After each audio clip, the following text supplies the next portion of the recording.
right, welcome to the Vertical Podcast, where you're with Simon and Rux. Hey! That's for Teddy Ruxpin and Simon from the Chipmunks. Woo-hoo! And we have the privilege of being with, drum roll please, Michael and Rich. Hey! Say hi. What up? No, you have to do your what up, what up, what up. Yeah, do it. What's up? Why do I sound like the aliens? That's good. So, we're going to get to know who these guys are, why they're here over the next hour. And trust me, you don't want to miss this. See you in a second. Woo!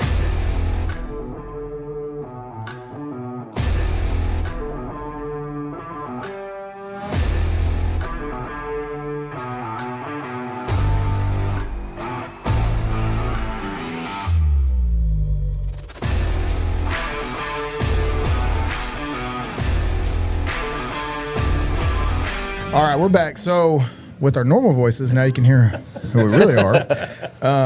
We are here with Michael and Rich. Michael, why don't you start out and kind of tell us who you are, why you're here, and then Rich can tell us all his life story. Oh, boy. Yeah, I'm old. No, you can just tell us whatever you want to tell us and kind of where we're going this weekend with everything. So if you don't mind, Michael Simmons. Yeah, so what's up, everybody? My name is Michael Simmons. I'm the lead pastor at Rector, Arkansas. I'm just glad to be here. I'm the speaker for the weekend and just absolutely blessed and humbled to be able to be in the house, man, and just be here loving on some youth and pouring into everybody, yes. and it's just an amazing time. Just glad to be connected with Jerry. We connected probably about 4 or 5 years ago, and yes, just awesome to be here, man. Dude, it was 3 years ago.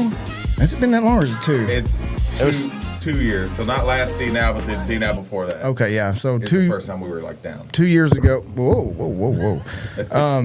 What had happened was the first D-Now, I got hired about 4 years ago. And I called a guy, and this is a tragic story, actually. He was gonna come to our D-Now. He's gonna be our first D-Now speaker, all this good stuff. And the month before, it may have been 2 weeks. It was close, yeah. Yeah. No, that was when you came. Because yes, that's right. So it was close to when it started. Yes, and this was 2 or 3 years ago. His son died in a car wreck. His son was like 18, 19 years old. And it was like one of those 2 a.m, knocks at the door type things. I hated that. And I remember the next guy I had in line, like everything, I was like, not that you're second to that dude. I just had talked to him for a while. And I thought, I wonder who this Michael dude is. Okay, I'm going to give him a ring or whatever. And it just kind of went from there. And he brings down Rich and his son Zeke and all those guys. They do the D-Now. And I thought, that's awesome. And it's just really bloomed from there. And it's been awesome, man. What's up, Rich? Yeah, Richard Randall, a.k.a. Big Rich. I didn't ask for the name. Are you sure? I am positive. But, I'm I live in Kennett, Missouri right now. I am a deacon, associate pastor at Rector, whatever you want to call my title. I don't know. I just help in everything. A bit of everything. Yeah. I love the no titles thing. That's awesome. Like that's what you do, but you're just like whatever. I just want to help. I just do whatever Mike tells me to do. That's what I do. Oh gosh. If he only did those two things, he would get a break from all the things that he does. But me and Mike have been connected for 6-7 years now, something like that. Yeah. And I'm just super excited to be here this weekend because it just started just like last night, and already you've seen breakthroughs in some of these kids, and it's just an amazing thing to be a part of. Yeah. Absolutely. Disclaimer, they have a podcast show called Almost Brothers Podcast. Almost Brothers Podcast. And we love that show. We heavily support that show. I wear this hat, Almost Brothers Podcast. I think every time I do this podcast, Awesome. I have mentioned you guys. You called mid-podcast one time. Yeah. I think that one had like 5,500 views just on Facebook alone.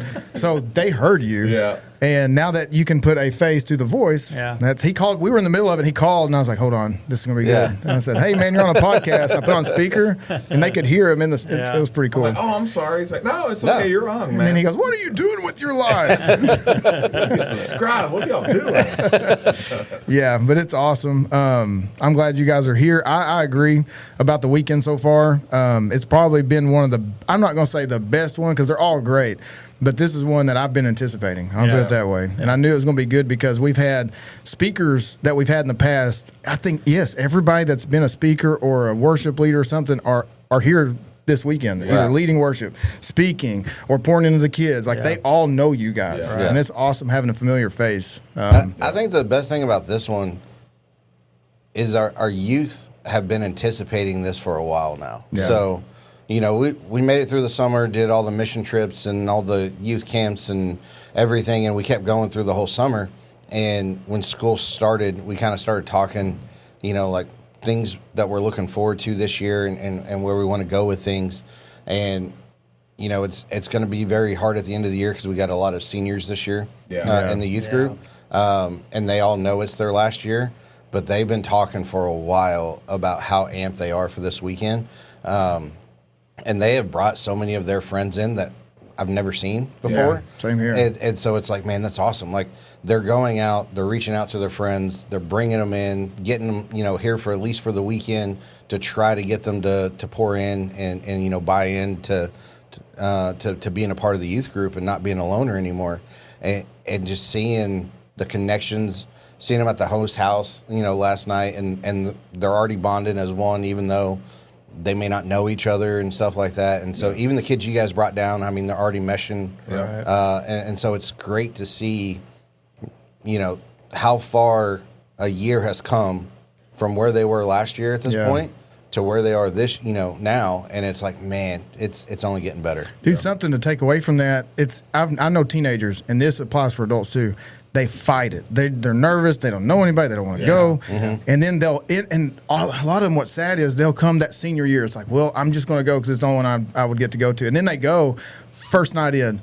Why haven't I been doing this for the last 3 years? Right. Yeah. Why have I not been doing this? Why have I been fighting this? This is so good. It's not some weird cult experience where, you know, it's you know what I'm talking about. Yeah. And they love it. And then they're sad at the end because they think, Yeah. I'm about to graduate in like 4 months, 5 months, and I could have been doing this for the last 6 years. Yeah. Yep. Oh, man. And I try to tell them that you can talk to them till you're blue in the face, but then they come and they're like, but either way, I think about adults. You know what I mean? It's like they fight going to a good thing. Yeah. Like, man, well, I should have been this a long time ago. Yeah. The nice thing about that, though, is because both of us have started a young adult ministry now. Yeah. You know, being 1 to 2 months into it. And so the nice thing about that is, even though they're starting late, Yeah. they're not done. Like, we hook them, you know, we get to pour, you know, all the love into them now, and it's not just for this weekend. Get them through the school year, and then like, hey, you're not done. Like, we have this young adult ministry. Right. Yeah. Yeah. Let's, you know, get you plugged into that, and they're going to be, oh man, like, let's do that because I started late. I want to keep, you know, I want to keep going. And I want to make it to where, okay, was it Rich or Mike I was talking to last night about my son wanting to get in? It may have been Sean. I'm not sure, but I was talking to somebody about how Sawyer, he couldn't wait to get in 6th grade so he could be a part of all this. That's my son. Yeah. He's in 4th grade, and at 6th grade is when it starts, and he cannot wait. And every 5th grader, they're just like chomping at the bits. They want to be in the youth and do all this cool stuff. Well, by 12th grade, I want them to be able to have something Right. Yeah. that's that same amped up, can't wait to do. It's going to be a little bit different. In our first young adults class, they got their phones to put them up at the front. Oh, that's awesome. Well, and it's funny because they all asked, they were like, can we do this Can still? we do this? And we're like, you're Oh, adults that's right. now. I said, guys, you don't have to. They said, well, can we put them up here? I said, you can if you want to. Yeah, it's like if They you want. a couple put them up there at That's the. awesome. I was like, that's crazy. Like, Yeah. you're adults. If you want to be on Facebook while I'm teaching, I mean, that's on you. I mean, I'm not going to do that in the sermon. Like, call out an adult, and be like, Right. what are you doing? Right. I mean, so you're adults now. I'm going to treat you like one. But yeah, it's an awesome transition, and there are things I have set in place for them, and it might be next October. But I'm talking to a guy in Scotland in the Highlands, and we're thinking about doing like a mission trip over. They don't know this yet, by the way. So if they're watching this podcast, dang it. Cat's out of the bag. A little bonus for watching and listening. Right, a little bonus, Yeah. and you keep it to yourself. That's right. So don't tell anybody else. And I don't even know if it's going to work out or not, but I didn't know they have a big problem with their young adult ministry out there. It's around a brewing factory where they make a lot of whiskey and stuff, I guess. Yeah. And it's like, they say it's tore that town apart. Yeah. And it's over in the Highlands, and the pastor over there, it's north of Edinburgh. And he was telling me, I haven't actually spoke to him on the phone. We've been emailing and texting each other. Yeah. And he said he'd like to do a FaceTime call sometime. He said he's very keen on seeing where this could go. He words things like a true Scottish person. I think that's pretty cool. But anyways, I thought about doing that with them. So when the guys graduate and they're like, wait a minute, these guys are going overseas. They're getting not that it's more important than what's here at home, but it brings back that excitement when you get home. It's like, okay, I don't know. Yeah. So I Get don't know you what you amped guys up, have. man. Put some, lights of fire under everybody. So Yeah. So this weekend, Michael, you're talking about trapped in sin. Yes. And I love the scriptures you're using for that, how you went from David. And I didn't know where you were going to go with that. You know what I mean? I thought, what's next? What character's next? Right. And I walk in the sanctuary because I was doing some things outside, and I seen the verses. I thought, oh, man, Samson and Delilah. So now I don't know where tonight's going. Are you going to give us a spoiler or what? Come on, man. Like, they cannot hear us. This is a soundproof room. No. Please. No. That's what Rich is always trying to get. Like, hey, give me a little bit of a heads up on what you're doing. Like, no. Nothing? Nope. Not. I mean, what if I turn all of our stuff off and they can only hear you? Nope. But I teach a class on Wednesday night. It's called Digging Deeper, and it's on his sermon from Sunday. Yeah. And he still won't give me a heads up to give me more prep time. No, he don't even care about my life at all.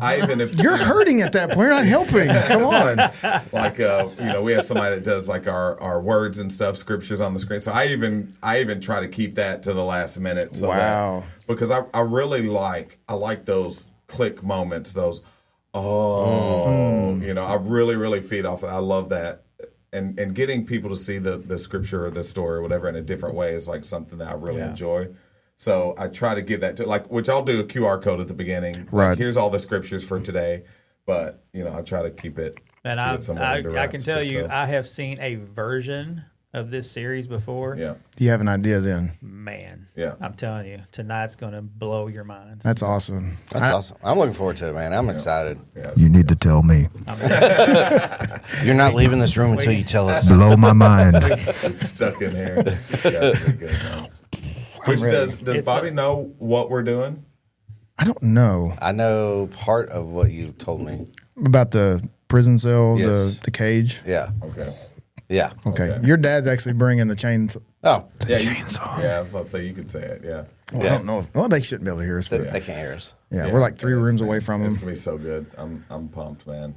So, yeah, 'cause I've done it probably 4 years ago, something like that. So okay. And anytime I redo like a sermon or a sermon series, I try to change it up to where it's not just the same. Yeah, it's not the same. It's not the same premise, but a little bit different. Because I mean, that's important because not only for you, but also for someone that has learned it before. And like Jared and I talk all the time.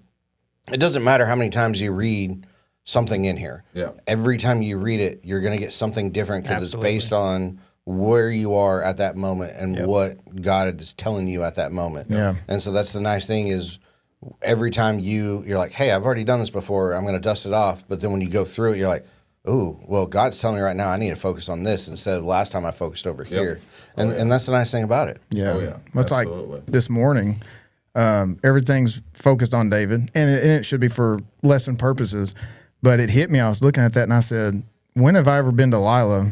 When have I ever been the guys coming in the room looking for it? Or last night, I was like, when have I ever been Uriah? When have I ever been Bathsheba? You know, like, and I know I'm not saying like people are looking at me and wanting me and all that. I don't mean that. I'm not that I'm super desirable or anything. I'm not talking about that, but like where you're the ire of something bad's coming your way and you don't even see it yet. Just different points of view from it, because I'm looking at it and I thought, well, I mean, what if I'm not David in this story? What if I'm somebody else? Man, and that's good. I love that. I talked to to some ladies, like, you know, how about like there's certain stories in the Bible where we kind of focus on the guy. Yes, absolutely. And it's like, man, think about Delilah in that. Like, Yes. you kind of had to listen to him. Like, hey, the king said, come here. So like she fell into all this nonsense because she had to listen to him. Or like, you know, we talk about the woman who's caught in the act. It always talks about the woman who was caught in the act. It never talks about the man that was caught with her. Yes. Right. So it's like, he got off scot-free. Like, y'all was trying to stone her and just, you know, so I love seeing things like that. It's like, oh, I never thought about that. I never seen it that way. It's like Jesus in the Garden of Gethsemane. We all put ourselves in the disciples' shoes. The other 11 watching this happen, like, how dare you? When it's like, we do this every day, what he did in that garden. Judas, we've done that. We put him there in that place. We put him in that position. And I don't think a lot of people think of it that way because I naturally think of myself as being one of the disciples. Like, dude, like the betrayer in parentheses, like it has in the Gospels. It's like, how dare you? But I think internally, I do it every day. I may not say it, but it happens. Well, I mean, there's that song that I Am Barabbas. You know, how many times like you're sitting there like, as I listened to that song the first time, I was like, whoa, like I am Barabbas. Like I have done all this and everything. And so just now when you were talking, you know, from the other side of, you know, different characters and stuff, one of the points I wrote down was be careful who you talk to. And many of times as you do, you know, doing self-reflection, am I being a good person? Because I tell people all the time, you can call me at any hour, any day, no matter what, call me. I'm a good listener, and I'll be your person that you need. But how many times have I failed when I said that? Was I actually being the person that they needed, and was I being a true caregiver, or did I take what they did and I funneled it, you know, for evil or something like that? You know, like was I the weakness at that point? Well, inevitably they're going to call it the worst possible time. Yeah. So even just putting everything else to the side to be like, okay, let me focus on what you need right now. Just even doing that can be difficult sometimes. Oh, absolutely. Absolutely, man. Because you can hear it in your voice. Yeah. And you know, that person call, oh, hey, what were you doing? Oh, I was just doing this. Oh, I'm sorry. I will call you later. Right. No, like, go ahead. Like, I'm good. But the whole time you're talking to them, you can tell it in your voice. Yeah. Right. And when you feel it, you know it sounds that way. Even though they can't see you, but they can feel it through the tone of your voice and everything. So when your body mannerisms, that itching to go, or with me, I'll say, walk with me, and we'll just start walking and talking. It's like, just, I really want to hear what you got to say, but I'm on this time schedule I got to be on, walk with me and talk. But I think there's something said when you just set aside that time. It's like, I'm done. What do you got to say? Right. And you got to just relax in it and just actually listen. Well, that's hard for me. That's what Mike says all the time. You know, every Sunday, people will come to him at service starts at 10 o'clock, so it's 9:45. Like, hey, can I talk to you now? Like right now. Yeah. You're not the only. I've seen that. I mean, here I've seen that in other churches where the lead pastor, they're back there, they're doing this, they're getting ready. Even days we're doing baptisms and all this other stuff, and it's not just one person. Right. Hey, pastor, and they'll go up to him, and then the chatting starts, and it's cool, awesome. And then they'll say, "Can I ask you something?" And I know in their mind what's going on, but you would never see it. And they're like, "What's going on?" They're laughing. Yeah. And the second that conversation's over, they're hightailing it. Yeah. Like it's time to. Yeah, it's like I gotta get out of here. Like I really do. The internal clock is ticking. Yep. Yeah. And you're like, okay, I can only talk to you for about 2 more minutes because I got to go do this. I got to go do this. Yeah. I've had somebody grab me, like I'm standing by the stage, like we have a countdown, and I'm waiting, and they're like, "Hey, can you come meet so and so?" I'm like, there's a minute 15 and I've got to be on stage. Like, can this not wait? Well, I think they're going to leave right after. So I had to go and meet somebody, and like the whole time I'm just like, hurry. And it's like, you want to give them your attention, but it's like, okay. I'm playing devil's advocate here. Yeah. Time, that can be an enemy. Yes. We put that restraint on ourselves. Yeah. But we're trying to also be good stewards of the people that the other 100, 200, 300 people that are in the room of their time. So you only have a certain amount of time you can give your message. Right. But at what point do we say flexible of, okay, I got 2 or 3 minutes. I just need to chill out. That clock's going to go off after that. I just need to chill out, and maybe this is going to change their day. Yeah, and that's good. And it's... I don't mean to be that guy, because I promise you, I know what it is to be in that position of, I just did it yesterday. Like, dude, I'm going to go. I got to go. And it's kind of in the moment deciding, like, okay, how do I feel about this? Is this something that is an important thing to where, okay, Right. we can, because you do, if you've got one person that needs something, but 100 people that they need to be out on time. Yes. You kind of need to respect Yes. people's times, but trying to make some allotment for both of those. So Right. like what I'll do is like I'll usually tell someone, hey, can we meet right after? And if it's just a no, okay, I'll make time for you right now. Like, Right. let's figure this out now, And now we've got a secretary where it's now like, hey, go get with her, and I'll make sure I carve out time for you. Because you also, for that person, you don't want to give them 3 minutes when it's a 20-minute conversation that needs to be had. Right. Yeah. So it's trying to steer them that way, and if it's impossible, then hey, we'll figure this out. Well, you can't have a hippie mindset. Right. Like Yeah. if they call it Malawi time when I'm in Africa, Yep. you're on Malawi time. That means they don't have watches. Yeah, They so just just show up when they whatever. show up, and Yep. they leave when they want to leave. And Yeah, and that's chaos. it can be, yeah. So Yeah. it's like, Well, and I got a really good story to tell about time and exactly what we're talking about. Mm-hmm. It was also one of the multiple times that Mike had to correct me, but so Oh, no. yeah, it Fun. happens that pastors have to correct people sometimes, but. So they call me the time Nazi, and it's not a fun nickname. It's not like ha ha ha. Yeah. That's it's, me. It's a problem. I love it. Yeah. So He is. I like to be on time. I'm a punctual guy. Air bump. Yep, I got you. Yeah, That's me. He looks so confused. yeah. I was What? like, I don't Dude, know what's right there? happening right there. Look like some Power Rangers. I don't know what's going on. Sorry, So- didn't mean to interrupt you. So we're getting ready to start service, and I'm telling Mike, hey, it's time to start. We're talking about why we are not starting at the time. Right. And so I go to him the first time. I'm like, dude, it's time. We need to get going. And then he's like, yeah, we'll do that in just a minute. Come back again. I'm like, dude, it's like 10 after. I was like, what's the holdup? Why are we not starting? And he just looks at me. And he's like, Richard, look, we're going to start when I start, right? Right. So That's when the fire and it starts boiling. And that's what happened, man. That temper raised up a little bit, and it took a little bit. Like it took till after service to be like, all right, I got it. So there was a guy that came in, and he came after service. He came to Mike, and he's like, I didn't know if I wanted to come today. He said, but I'm glad that y'all started a little late, because if the music and stuff had been going, I wouldn't even came in. Oh, wow. So I was like, dang it. God thing. Wow. Yeah. So And it was, he I just- had no idea. He was Yeah. like, "Oh yeah, if I'd have been late, like if I'd have got to the door and it was, I wouldn't have came in." Wow. He's like, so it was perfect timing, and I was like, and it was just a moment where it just happened to work that way, and we were Right. just running late, and it's like, and it was one of those things where I didn't feel rushed. Like it's like, Right. no, there's Yeah. there's We're good. something going. Yeah, Right. it's like because there's a lot of times where you feel it's like, okay, we need to Yes. get going. Like, why is this not going? Right. It was like in that moment, it was just like, no, it's okay. We're Yeah. gonna wait a few minutes. And I always feel like during those moments, if you had other people that are in charge of different things, like if they're playing the music or Yeah. if they're singing a song, or take leadership, take ownership of that moment. Like you can see, there's still people praying at the altar. You can Yeah. see that the pastor's talking to somebody. Maybe there's Yeah. like 3 people that came up, and he's got to talk to each one. So they're all waiting, and he's giving them time with this one, giving time with this one. So it's just going. And when you're just standing there in the audience and it's kind of like we're just listening to the music, but no one's singing, it's just kind of like dead, and we're all just like watching, like, okay, let's go. I think in those moments, when you're the ones that are like leading the music or leading the whatever, like, let's be a filler.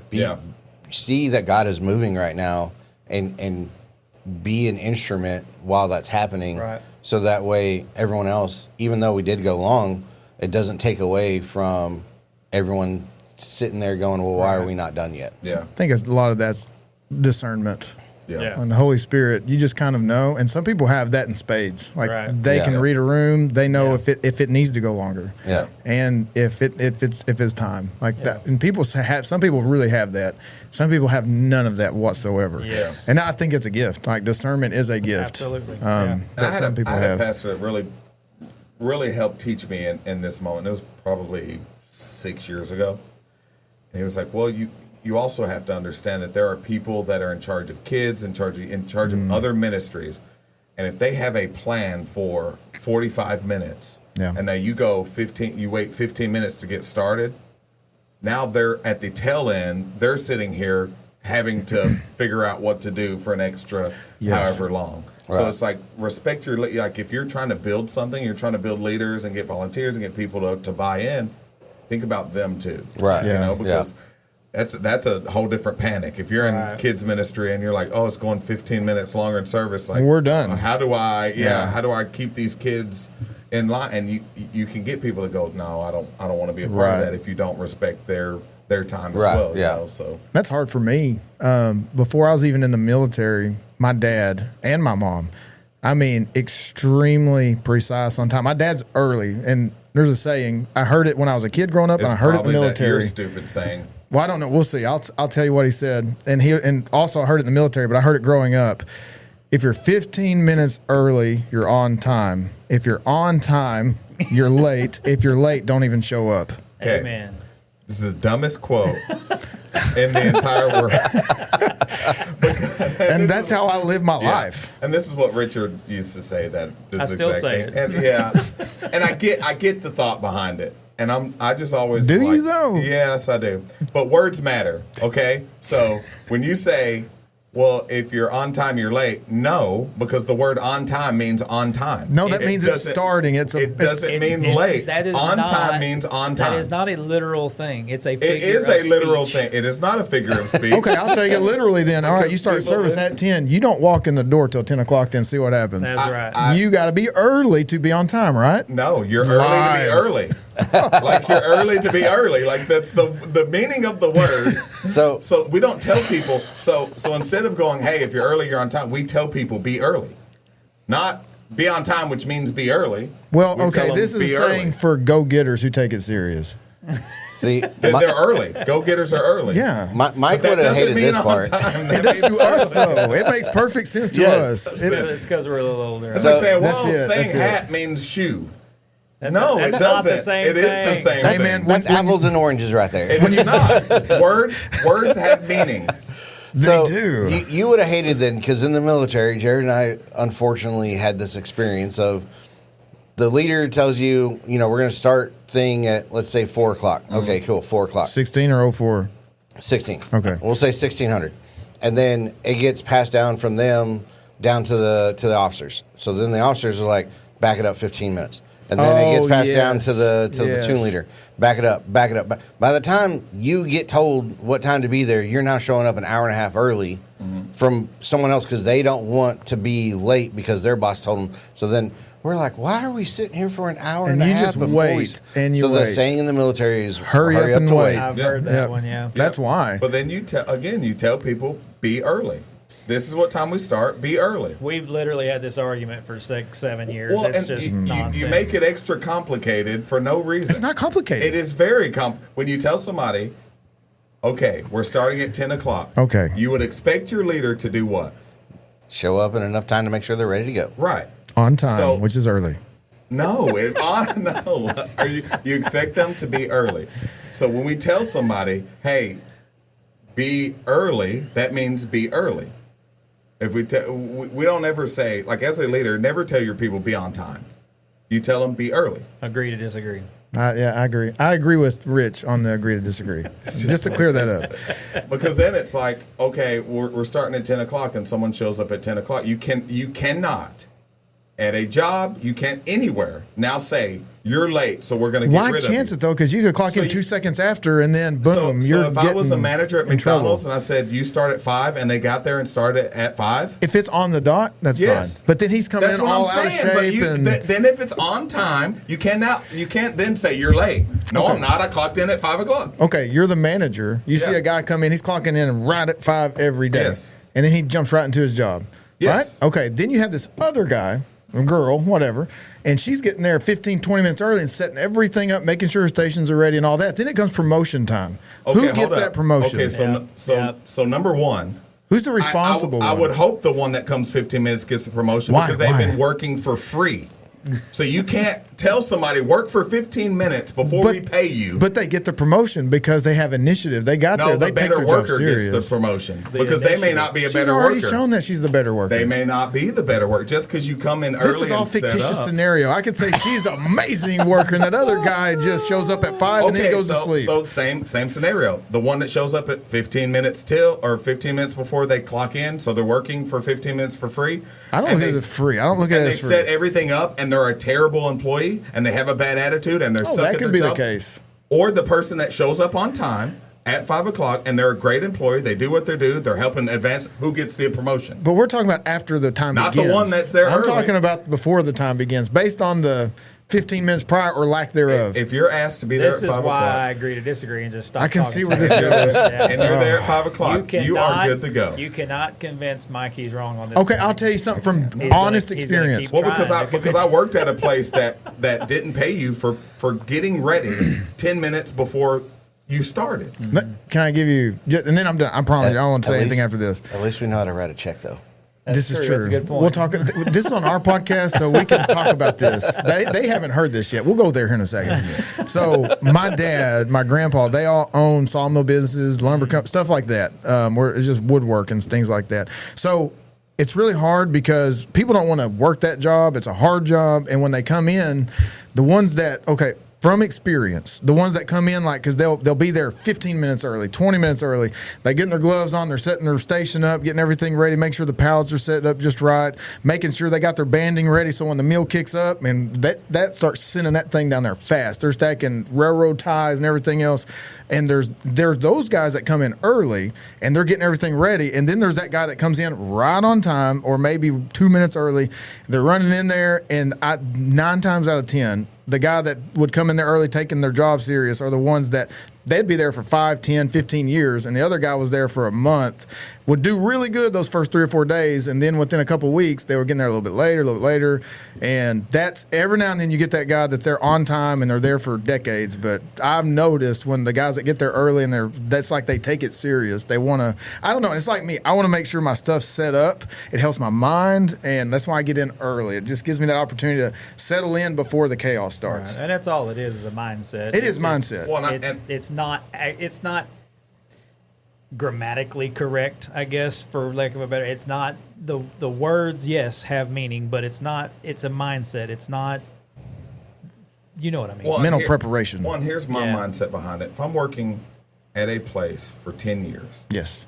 and I come in early and am doing things for this workplace, setting up equipment, getting things prepared at this work site, 15 minutes every day, I am now thousands of hours of work that I am not getting paid for by this company. That is not okay. But you're not working during that time. Well, you are. If You're you're getting your own setting up personal stuff kind of But getting that's ready. not your that is preparation for that job. It's a mindset. That is preparation for that job. What time do you come in on Sunday morning, Mike? You could be a rep for the And workers guess what? union. That's part of for what I like- get paid for. I don't come in and do it because I want to come in and do it. Oh yeah. That's when part when of the was your job. last day off? What does that have to do Because with you coming are in also early or scheduled not? days off. be over the pastors union.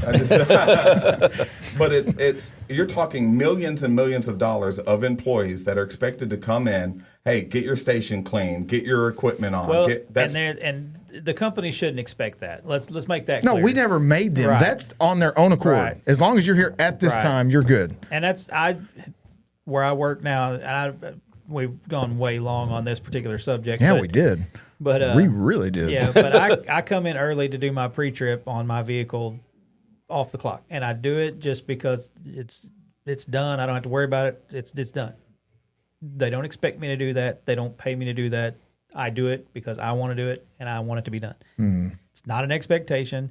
It's just the way I do it. Right. There are other guys that don't. That's on them. I don't care. It's the way I do things. It's because we're big boys now. are those guys worse workers than you? I have no idea. We don't work together. Okay. Would you work overtime for free? I do sometimes.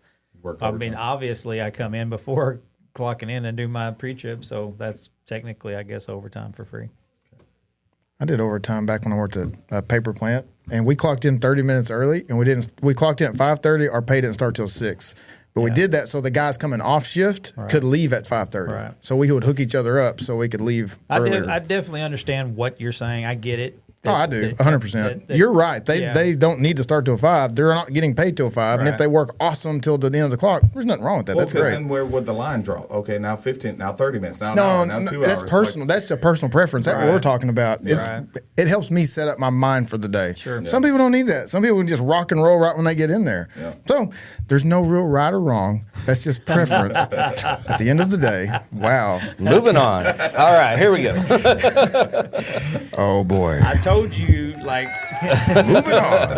I told you 20 minutes ago that you were not getting anywhere with this, You're and you absolutely kept right. going. Well, I tried. the problem is he likes rabbit holes and he chases the rabbit hole with them. Yeah. Down we go.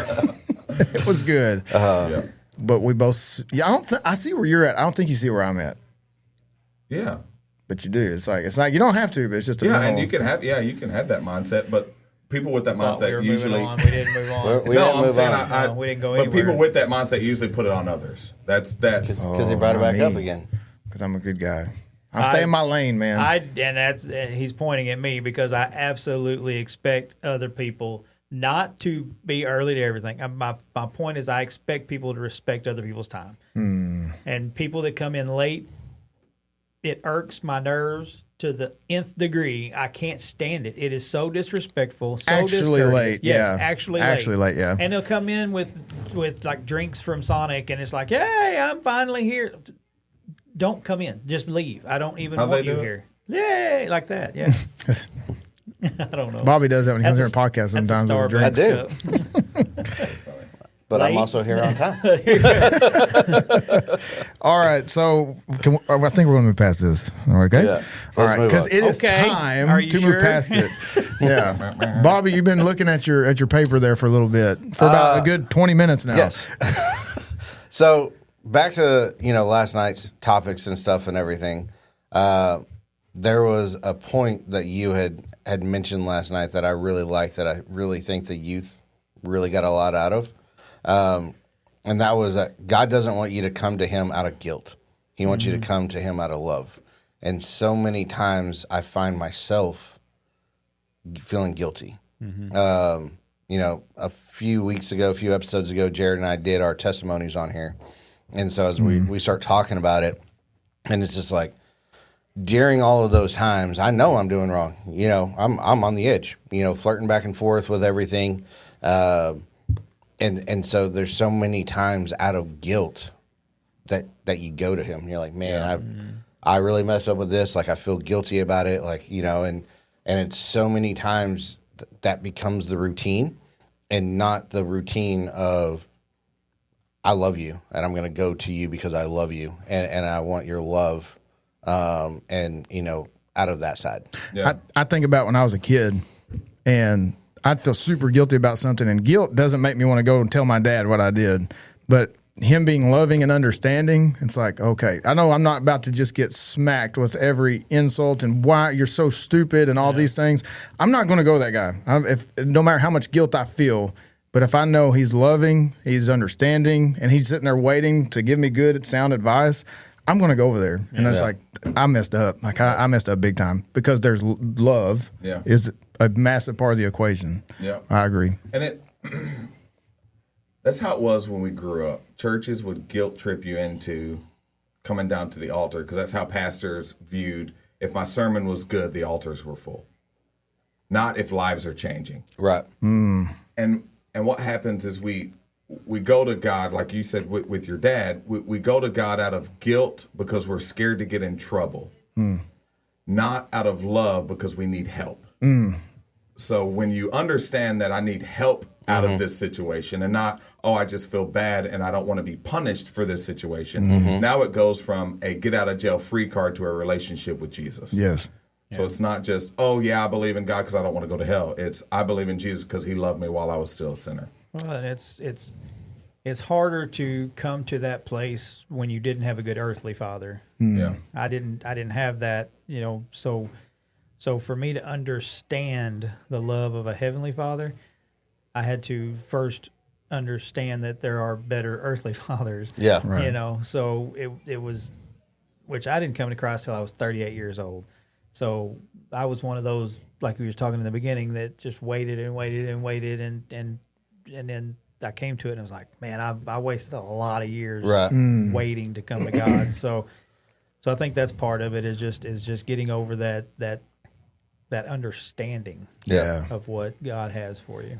And I think, you know, like you had talked about last night, the root cause. Like a lot of times I got depression, I got anxiety. Okay, cool. I had this and whatever, and I just try to get rid of that one thing, and I never take a step back to look at the bigger picture of Right.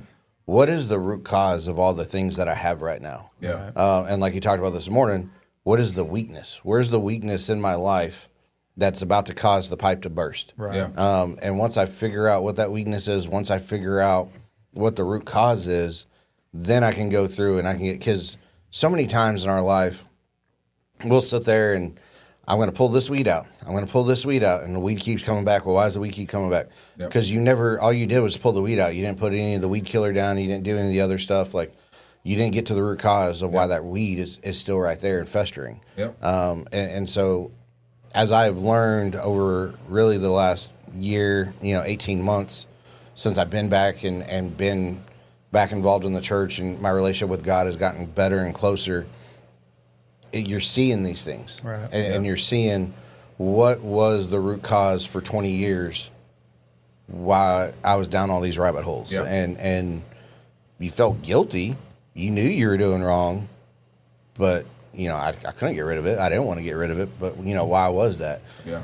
And so when you start examining your life and you get to that root cause, it allows. I don't know. I just love that once you identify and look for it. Yeah. I noticed when I was a teenager, 'cause I watched all them boys out there. I used to be that teenage boy, and I think about what makes the pipe burst, where that weakness is that the enemy can come in and go boosh and just caused it to fail. Changes every decade or every 4 years or whatever. It changes over time, because what got me back then doesn't get me now. What got me in my 20s doesn't get me now. What got me in my 30s doesn't really get to me anymore. Now it's different. It's not the same things. I don't have the same struggles I did back then. Those are almost minute issues. I don't even think about it. It doesn't cross my mind. I tell you what gets me now. Anger is my biggest one. And because frustration can build up, and I'm really good about putting on and I'm just being honest, transparent. I'm not perfect, and I can put on a very good face in front of people. But when I get home and something doesn't set quite right, I've learned to just be quiet, because I'll get very vocal. Like, what are you doing? Go to your room. I can't just right now before I say something I shouldn't. That right there in of itself, my 9-year-old son goes, what is he going to say? Like, it's just full of wonder. And he sees his dad being this awesome guy around all these people. And then he gets home, it's like, what just happened? Yeah. Who is that? Is that who he really is? And that's a struggle of mine. I'm just being honest with you. So we had a conversation, not go into full details about it to keep it, some privacy for people out there. But there was a person that passed that to the outside world was this great person, really good love for the Lord, good ministry, good fellowship, good everything. And then, like you were just talking about behind closed doors, we got, we saw the ugliness. Yeah. And so I told that person at the time, when we're talking about it, was, I can't understand why everyone got to see all the good and all of this, but we never got to see it. And I told this person, I said, we took all the ugliness so that way they could show God's love and mercy to everybody else. So as much as it hurt for us, we were able to take that burden so that way she would, able to still use God's light out there for others. Yeah. And being retired from the military now and knowing, having been diagnosed with PTSD and depression and anger and all of that stuff, it is there. But I have found recently, now that I've gotten back in the Word, like you were talking last night with medication, everyone always, just give me more pills, give me this. Yeah. And there, 100%, there are things and times when you do need to get the pills. Yeah. But for me, I know how addictive my personality is. And if I start on that train, I'm never going to get off that train. Yeah. And so I've looked into, well, how do I keep the triggers at bay? I mean, I'm still going to have the bad days, the bad explosions, all that stuff. But the more time that I, listen to Josh and Jared preach, the more time I read, the Word, like I find I'm able to go longer periods of time without the episodes. Yeah. Yeah. And What do you think about that, Mike? Well, and it's usually the people closest to you that see the explosions, that see the bad side of you, because the closer you are to something, the more you see the problems with it. Yeah. I'm a watch guy. Like, how do you know a fake watch from a? They have to literally get into the deep part. They have to get close to it. They have to see. From far, it looks the same. You can't tell the difference between either one of them. So a lot of times we get home, and because we haven't dealt with the real, and usually the blow up has nothing to do with the person we blow up on. No, not at all. It has everything to do with something else, because there's something else that has taken root that caused the anger, that caused those things. And a lot of times you blow up on it, it's like, I'm not even really mad at you. I'm mad at something else going on. And if we don't get to the bottom of that many times in our life, that seeps into everything. Yeah. So now you're short-tempered. Now you're upset. Now you're getting anxious because you're short-tempered. You're scared to blow. You're scared these things are going to get to you, and it's because you aren't getting to the root problem of what is going on. Right. Of what really is bothering you. It may be an anger issue, but the root of it is disorganization. And because you're disorganized, you get flustered, and then you get to this point to where now you're short and you're angry at people, And that was a big thing with me. I had to really restructure. And I like Richard a few weeks ago. He said, man, I like this new restructured, organized Pastor Mike. Yes, on time. Yes, because right. because I was hurting myself and being, well, it'll all get figured out. I know what I'm doing today, but I don't know like when, and it's not scheduled, and I'll figure it all out. Then at the end of the day, I'm flustered, I'm tired, I'm upset, I'm running around trying to get things done because I didn't have that organ. So it's like you can blow up and you could try to cover it with other things, but if you don't get to the price, it's just going to keep happening. Yeah. Oh, So It's going to keep I'm happening. going to ask you a question for those that are listening and they're sitting there going, okay, I agree 100%. We got to get to the root cause. How do you get to the root cause? Be honest with yourself. That's the first thing. Is we like to fake ourselves out. Yeah. Oh, that's not really the problem. It's something else, because we like that thing. That's really the problem. It's not alcohol's not the problem. It's something else. No, it's alcohol. Or watching TV is not the problem. Yeah, it is. You're not spending time. Your wife's mad at you because you're not spending time with the wife because you're spending 8 hours watching TV. So being honest as self-evaluation and being honest with yourself, because others can see it. Yeah. But many times what others can see, we don't want to admit. Right. We're like, well, it's not really a problem. I don't mind saying that the person in his sermon today he was talking to about having their phone locked down is me. I asked him to lock my phone down because I struggle with lust and pornography. So, but the problem is I don't know the root cause of that because I've got decades of crap built up in my head that I'm just now dealing with. A lot of my childhood is blocked out, probably to guard my psyche. But the first, and what you said was be careful who you talk to, right? The first person I shared this with at the first church that I started going to, he immediately said that, well, if you're dealing with that, we're going to have to take you out of any leadership, which is fine, but that doesn't help me. That doesn't fix the problem. Right. I mean, that's whatever you need to do, but what about my problem? Yeah. What are we going to do to help me? And it was never addressed. It was just, If anything, they're ignore going to make it worse. sweep it under the Yeah. rug. Yeah. And it was just, and it's like Mike said, when I talked to him about this, he said, well, that pastor that I talked to apparently doesn't struggle with any sin himself. Because Perfect man, yeah. Yeah. Got it all If together. you have nothing you struggle with, why are you in a leadership position? Right. So I have not had the opportunity to get to the root cause of my problem. So And I think it's got hard to figure that out. And I think it's hard, especially in Richard, since he opened it. I think open book, baby. open it, baby. I try to be too. I think a lot of yours, and it's some things are hard to get away from the root cause. The root cause of I think a lot of your stuff, especially like sexual trauma, is your family. Yeah. So sometimes it's hard to get away from, because Rich has got things in his past that was done to him. He's got, people that should have been there for him to help guide him in a certain way are celebrating sexual deviancy.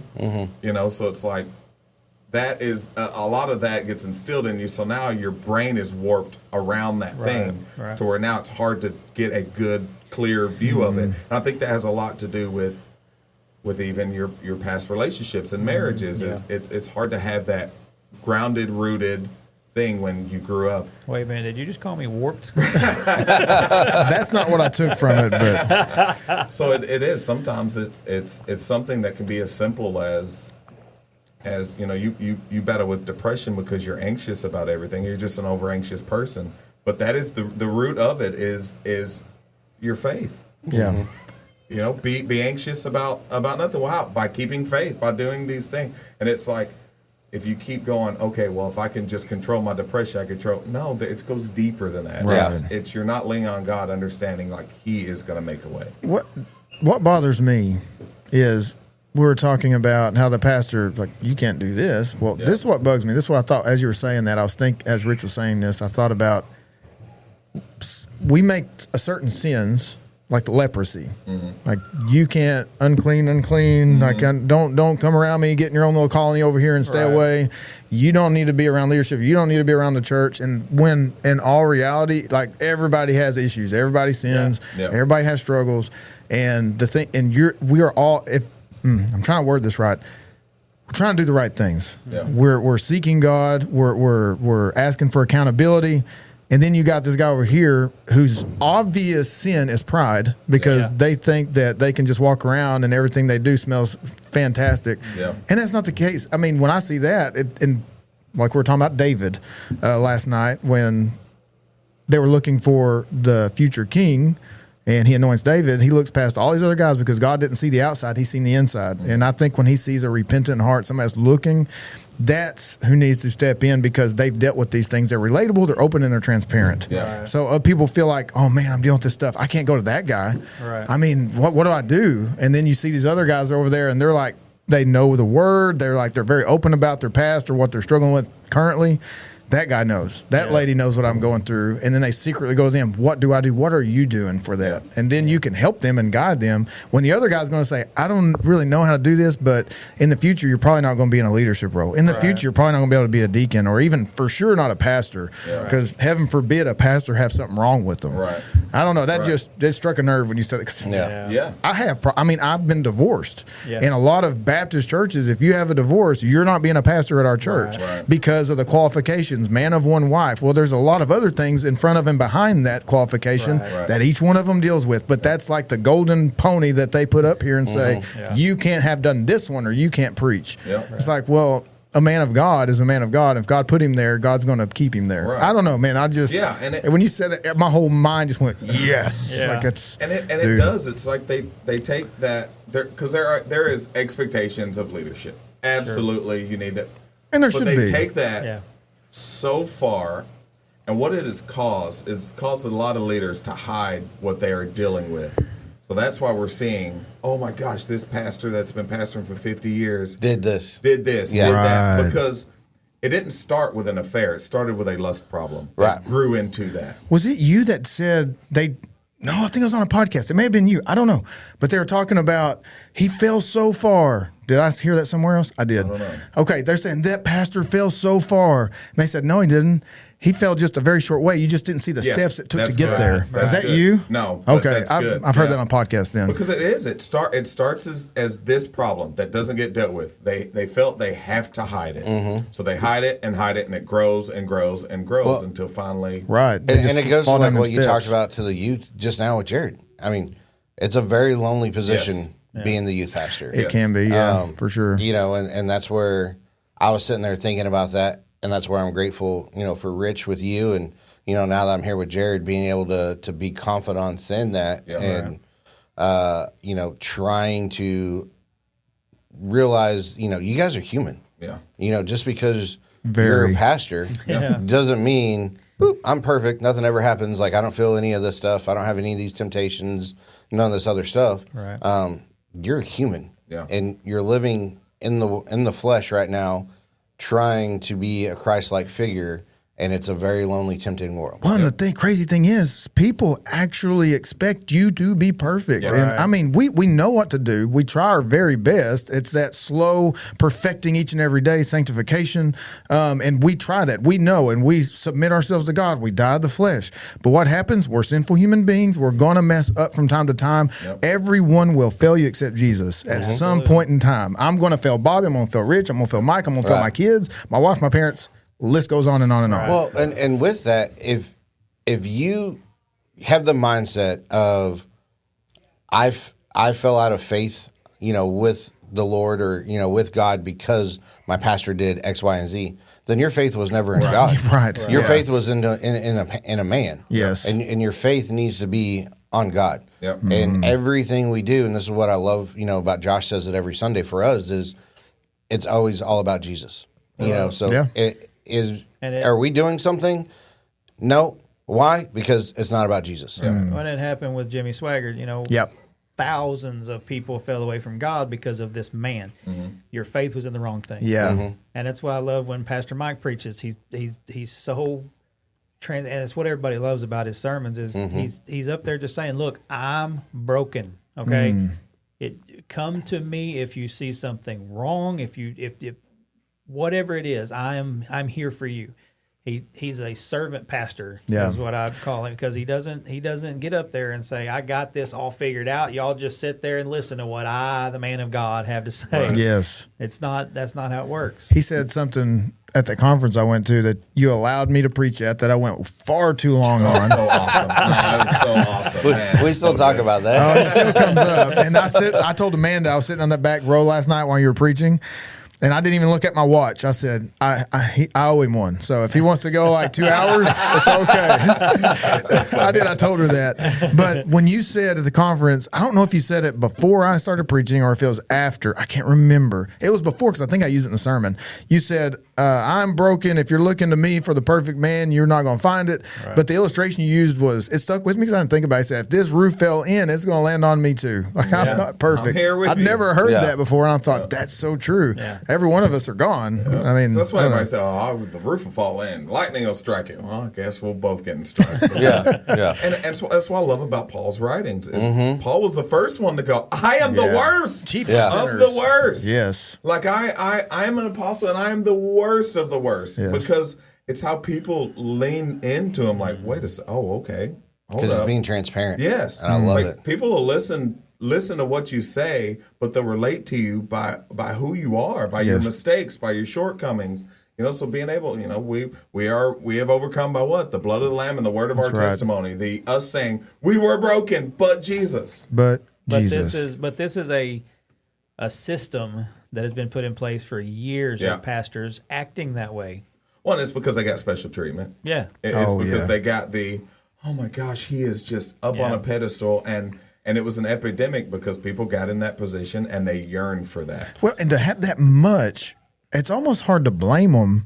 I mean, I haven't put in that position, and you really have to have a good relationship one-on-one with God. Yeah. And it has to be daily, more than once a day, being in God's word, being with Him, because I know how it gets. I get so busy doing stuff, and it's for God, but I don't have personal time with God. Yeah. And I start to feel it. I feel that strain, that distance, and I could see how guys in that position, especially when people put you up on this pedestal, and some people have addictive personality, some people have lone wolf personality, and everybody's different, but you get the right personality or the wrong personality with that kind of treatment. I can just see it getting elevated to a part where that's going to it's almost inevitable unless God takes over. But that's what I love about free will. I don't care what anybody says about predestination or Calvinism. We have a choice. Satan got cast out with a third of the angels because they chose to rebel against God. It wasn't in the ultimate grand scheme of things. God's not the author of evil, and we have a choice. And those pastors chose to do what they did. Those people chose to follow that pastor and then fall away after he did what he did. It was just a bad combination combination of choices being made. Right. Yeah. Yeah. That was a really weird way I No, went with that. absolutely. But And it was good. And I think now, I look back to when I was a kid and, seeing how the church was and to my 20s, 30s, I kind of went here and there, not really going to church again. And then here recently going to church again and having Josh and the way that he does things and the way that we talk in our one-on-one times and stuff, I can see that people are starting to realize that there is a difference between knowing God and following God. huge And difference. I think, there's this famous reel that's going around of, what's the furthest distance in this room? It's a wall to wall, side to side, and all this other stuff. And the guy says, the 6 to 12 inches from your head to your heart. Yeah. That's going to separate you from eternity in hell or eternity in heaven. Yeah. And I think the newer generation is they're actually seeing that and they're understanding that. And we're actually starting to see people follow God and not just know about God. Yeah. And this morning when I was driving in to come in to make the breakfast and everything, I was, just really listening to a bunch of praise music and everything. I wanted to get my mind right for the day and everything. And Sea of Victory came on. And so I jotted down these little notes as soon as I got here because one of my favorite part of that whole line is you take what the enemy meant for evil and you turn it for good, for the battle belongs to you. And I mean, just everything in life, the enemy, is meaning it for evil. People die, and the enemy's going to use that for evil. You did this bad act, the enemy's going to use it for evil.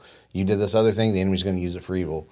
But God's going to take all of that and all that evil and all that's what it was meant to be, and he's going to glorify it, and he's going to make a good thing out of it. And that he's already won the spiritual battle. And, he's already won. It's already said, he's going to win. Right. Yep. And now you just get to choose which side you want to be on. Yep. Right. And so, it kind of just gave me peace this morning, with all that as I was thinking about, everything that's been going on, not only in the world for the last couple of weeks, but in my own life and everything. And I was like, man, that song came on at the right time, at the right moment. Yep. Awesome. That's good. I'm going to go ahead and wrap this up if you guys are okay. Yep. I'm going to go around this way with concluding thoughts. Bobby? So I would just say, I know you guys aren't going to watch this or hear this until Monday. That's right. And so it was good to be away. And, I wasn't a part of last week's little 10-minute devotional that Jared did. I was out of town. So it's great to be back. But I'm really excited for what tonight has hold, what tomorrow has hold. Yeah. I really see the youth growing. And just in some of our small group conversations last night, Yeah. I was telling some of the ladies I was working in the kitchen with this morning, I said, I was reflecting that I've been here for a year now. Last year at DNOW, I was a part of it, but I was still kind of timid. Like I didn't really know all the kids. I knew some of them because my niece is in there, so I knew her friends, but I didn't really know all of them. And after being here for a year and getting to actually really know all the kids, feeling fully accepted with them, being able to actually lead and mentor them, and then seeing where they have grown from last year to this year, it's just unbelievable. And I'm really proud and excited for it. And I just can't wait to see what God has in store for this weekend. No. So good. So I just wanted to comment on what you were saying about people learning the difference between knowing God and following God. And I think that's why it's so important that y'all and us are starting this young adult ministry because of that transition that's missing between youth and adulthood. Mm-hmm. So I think it's really important to do that. But I'm just super excited. It was 2 years ago that we were here at DNOW, and these seniors are the ones that we kind of poured into at that point, and just to see how much they've grown in their faith and their relationships. What y'all have here is special. What you built here is special, and I want to encourage you in that because it's you built it. you and God, obviously. Yeah. God built it, used you, but I want to encourage you in that you're doing the right thing. Thank you. That goes a long way. That really does. Yeah. That's good, man. Just so on time. It's no, I'm just kidding. Dude, I mean, my wife's calling, so we can't go down that road again. No, man, just blessed to be here, man. Like last night, I just took some time to just think about everything that's going on here, and just the preparation that takes, the prayer, just all the things, and just blessed to be connected, and I just appreciate the opportunity to come and do what I felt God has put me on this planet to do, is to preach and teach His word. So I'm just thankful for you, man, and just watching every kid and understanding that every kid that is here, every youth, every leader is better because they have you in their life. Amen.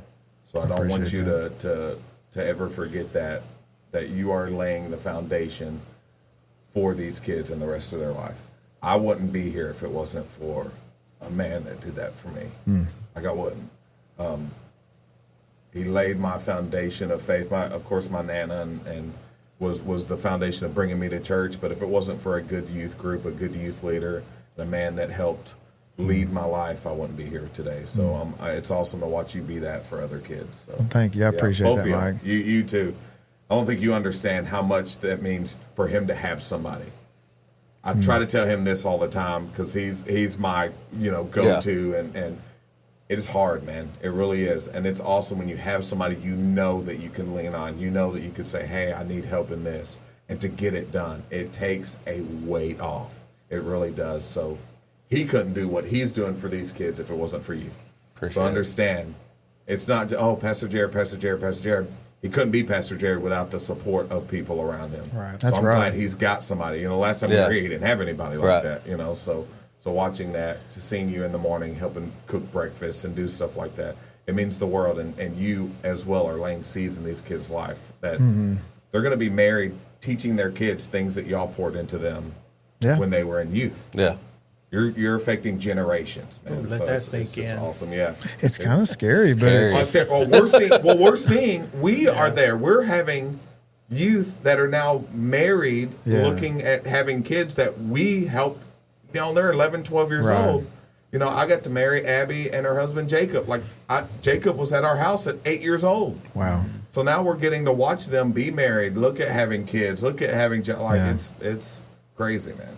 Well, I appreciate it, Michael. And when I say scary, I don't mean like scary way. It's sobering. Yeah. Wow. Yeah. This is heavy. It's not something lighter to take. And we've got youth. His son. I had a son in youth. He has a baby now. Yeah. Wow. And now he's going to be teaching his kids things that I taught him in awesome. youth. It's like, ooh, man. That's awesome. Yeah. Well, I appreciate it, guys. Michael, Rich, thank you so much for coming on here. And we got a busy day ahead of us. Yeah, man. We do. It's going to be a good day. We're going to be going to a coffee shop, and we're going to be there for an hour. I think that Sean might be coming and playing some music for us and getting to encourage and uplift some young adults, 18 to 30 years old. It's today, Saturday. Well, this is going to be recording. Never mind. I was going to put out a promo for it, but you guys are going to be hearing this 2 days after it's already happened. So hopefully you were there and you had a great time. If you weren't, you're definitely late now. Right. What are you doing with your life? Late? Oh, we're kidding. He's talking about if you're definitely late. Oh, You didn't catch that, did you? No, I didn't catch Okay. that part. Well, guys like us catch those things. That's right. But yes, thank you, Bobby. Thank you so much. You're doing awesome this week. But that's it. Tonight will be the last night of D Now. Praying for people to really, really grow deep in their faith. But most important thing to me is if there's somebody who doesn't have a relationship with Jesus, that they get it taken care of tonight. Even right now. I mean, if somebody came in the door and said, "Hey, Pastor Mike, Jared, Bobby, hey, Rich, come over here. Can you pray with me? I really want to know what this is about salvation." I'd stop the show, or we'd be Oh, like, yeah. Gotta go. Yeah. But yes, thank you so much for watching the Vertical Podcast. As always, I'm Jared Morphew, and sitting across from me is a man who goes by the name of Ricky Bobby. I wanted to say that so many times. Bobby Cooper. Bobby Cooper. Ricky Bobby. No, you don't have two first names. You're okay. Yeah. Does any of us have two first names? Rich Randall? No. Is Randall a first name? My name is Richard Douglas Randall. Okay, you're good then. You're good. You're good. So he's really got three first names. Yeah. I'm a serial killer. It's okay. Whoa. Yeah. You know, I've heard Gacy. if you put capital letters while you're writing and mixed inside of your writings, that you could be a serial killer. And I thought, well, that's me because I do that. Yeah, I do too. Do you? I do. Okay. Y'all Weird are way to all wrap up the show, but Okay. now you know who you're really listening to. Okay, well, thank you so much for watching. As always, let's be not hearers. I see. I mess You it do up, it every dude. time. I mess it up every time, but when I'm talking, it flows so good. So, as always, let's be doers of the word and not hearers only. Thank you for watching. Thanks, guys. Later. Later.